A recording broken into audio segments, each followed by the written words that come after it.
28 years later, the Bone Temple continues the story that began with 28 days later and 28 weeks later. This new film picks up the narrative thread that spans decades of rage virus evolution and human survival. You need to understand the complete timeline of how Britain became a quarantined wasteland where small communities struggle against evolved infected. We're about to trace the complete cause-effect chain from patient zero to the quarantined communities, revealing why the Bone Temple represents the culmination of everything that came before. Here's everything that has happened so far and what to expect.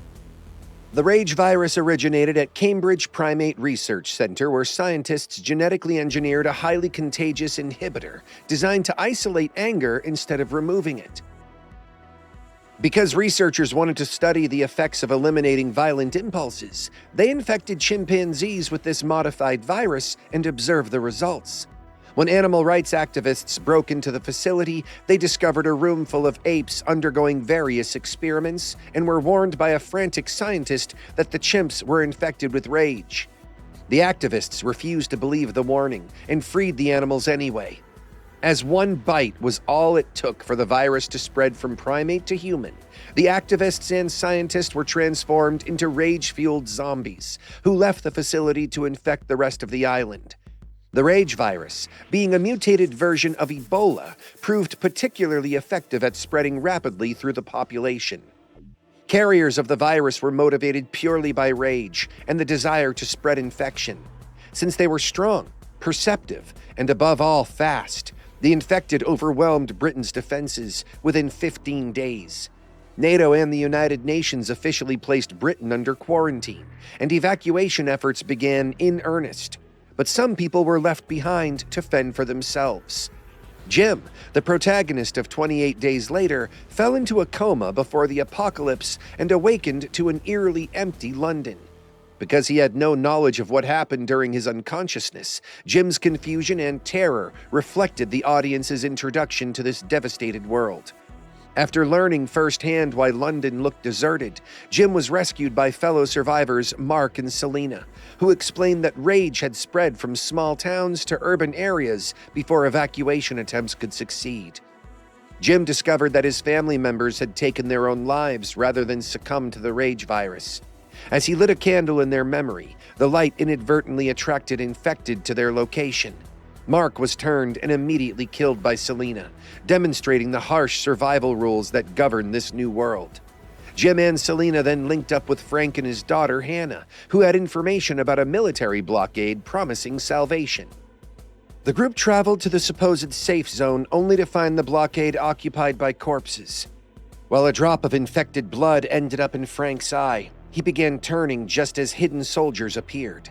The soldiers killed Frank and took the remaining survivors to a compound run by Major Henry West.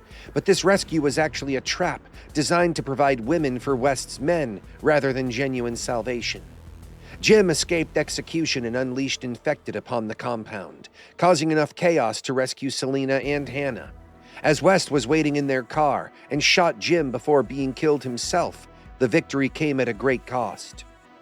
Selena saved Jim's life, and 28 days later they had made new lives in the countryside, sending messages to passing aircraft hoping for eventual rescue. The infected were too angry to eat and began dying of starvation, allowing NATO forces to drive them out and attempt repatriation. Due to the military establishing District 1 as a safe zone in London, civilians began returning to rebuild their lives. Don was reunited with his children Tammy and Andy after lying about witnessing their mother Alice's death, when in reality he had abandoned her to save himself. Andy and Tammy snuck out of the safe zone to collect family photos from their old home, where they discovered Alice alive, but infected as an asymptomatic carrier. As Alice's blood potentially held the key to curing the virus, Army Dr. Scarlet began studying her condition. However, Don's visit to his wife resulted in him kissing her and becoming infected, leading to Alice's death and Don's violent rampage throughout the safe zone. The outbreak spread rapidly, forcing Commander Stone to order the slaughter of everyone in District 1, infected and survivors alike. Since Doyle went rogue to help Scarlet and the children escape, they survived the firebombing that destroyed the area. Don survived as well and continued hunting his children, eventually killing Scarlett and biting Andy, who proved to be an asymptomatic carrier like his mother. Tammy killed her infected father to save Andy, and they escaped to France with pilot Flynn. Now that the infection had reached Paris by the film's end, the virus successfully breached the quarantine and began spreading across mainland Europe. This failure of containment meant that repatriation efforts stopped permanently, leaving Britain under indefinite quarantine. The infected evolved significantly during the years following the initial outbreak. As they finally learned to eat, consuming worms and other available food sources, they developed a more complex social structure, with intelligent alphas leading packs of regular infected. These alphas demonstrated territorial behavior and strategic thinking that made them far more dangerous than the mindless, rage-driven creatures from the original outbreak. Small communities of survivors established themselves on the quarantined British Isles, adapting to life alongside the evolved infected. While some locations like Holy Island could only be accessed via causeway during low tide, certain communities developed sustainable survival strategies that kept them relatively safe while allowing limited interaction with the mainland for hunting and scavenging. These survivor communities established new traditions and social structures adapted to their dangerous environment. As resources were scarce and the infected remained a constant threat, communities developed strict rules about mainland expeditions and resource allocation. Some communities established coming-of-age rituals where young people would prove their readiness for adulthood by successfully completing dangerous tasks on the infected mainland. The evolution of the infected created new challenges for survivors who had adapted to fighting the original rage-driven creatures.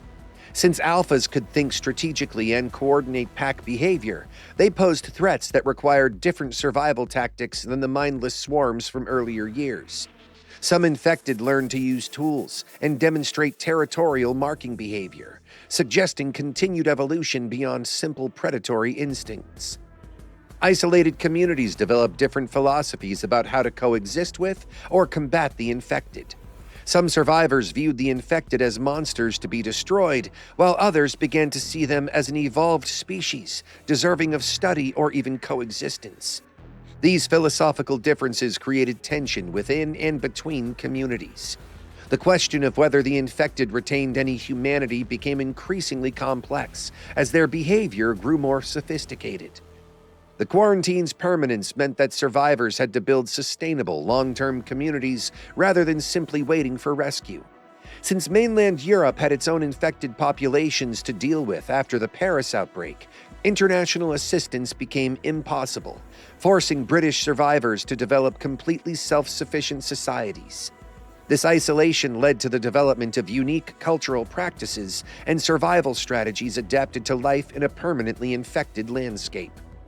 Some survivors began documenting the infected's evolution and behavior, treating them as subjects for scientific study rather than simply threats to be eliminated. As the infected demonstrated increasing intelligence and social organization, questions arose about their potential for further evolution and what that might mean for the future relationship between infected and uninfected humans. If you're preparing for the Bone Temple and want to understand every connection that makes this franchise so compelling, make sure to hit that subscribe button and turn on notifications. We're covering all the details that will enhance your understanding of how this world evolved from the original outbreak to the complex society we'll encounter in the new film. The development of survivor communities created new forms of leadership and social organization, adapted to post-apocalyptic conditions. While traditional government structures had collapsed, communities developed their own systems of governance, resource distribution, and conflict resolution. Some communities became more democratic, while others developed authoritarian structures based on survival expertise or charismatic leadership. Trade networks emerged between different survivor communities, allowing for the exchange of resources, information, and genetic diversity necessary for long-term survival. Since isolation could lead to inbreeding and resource depletion, successful communities needed to maintain contact with others despite the dangers of travel through infected territory. The psychological impact of permanent quarantine created unique mental health challenges for survivors. While children born after the outbreak had no memory of the pre-infected world, they developed different relationships with both the infected and the concept of normal human civilization. This generational divide created tension between survivors who remembered the old world and those who had only known the infected landscape. Religious and philosophical movements emerged within survivor communities as people sought meaning in their drastically changed circumstances. As traditional belief systems were challenged by the reality of the infected and the collapse of civilization, some communities developed new spiritual practices, while others abandoned religion entirely in favor of purely practical survival philosophies. The question of reproduction and child-rearing became central to community survival planning, since children needed to be educated about infected behavior and survival skills, while also maintaining some connection to human culture and values. Communities struggled to balance practical survival training with preserving humanity's cultural heritage. Medical knowledge became extremely valuable in communities where professional health care was unavailable. Injuries and illnesses that would have been easily treatable before the outbreak could become fatal. Individuals with any medical training became essential community members. The lack of modern medical facilities also meant that communities had to develop alternative treatments and preventive care strategies. The evolution of infected behavior created ongoing challenges for community defense strategies. While alphas could learn from failed attacks and adapt their tactics, static defenses that worked against mindless infected became less effective over time. Communities needed to continuously evolve their own strategies to stay ahead of the infected's increasing intelligence. Some communities began experimenting with different approaches to infected encounters, including attempts at communication or behavioral modification. As the infected retained some problem-solving abilities and could be observed following certain patterns, questions arose about whether peaceful coexistence might be possible under certain circumstances. The permanent nature of the quarantine meant that survivor communities needed to plan for multi-generational survival rather than short-term endurance. Since children born in these communities would need to carry on human civilization in some form, education systems developed that combined practical survival skills with attempts to preserve human knowledge and culture. Resource management became increasingly sophisticated as communities realized they needed to maintain their infrastructure indefinitely. While scavenging from pre-outbreak supplies would eventually become impossible, communities began developing renewable resource systems, including agriculture, manufacturing, and energy production adapted to their dangerous environment. The psychological adaptation to permanent infected presence created new forms of human behavior and social interaction. As constant vigilance and survival stress affected how people formed relationships and made decisions, survivor communities developed social norms and cultural practices that would have been unthinkable in the pre-outbreak world. As we approach the Bone Temple, we can expect to see how these various survival strategies, community structures, and human adaptations have evolved over the decades since the original outbreak.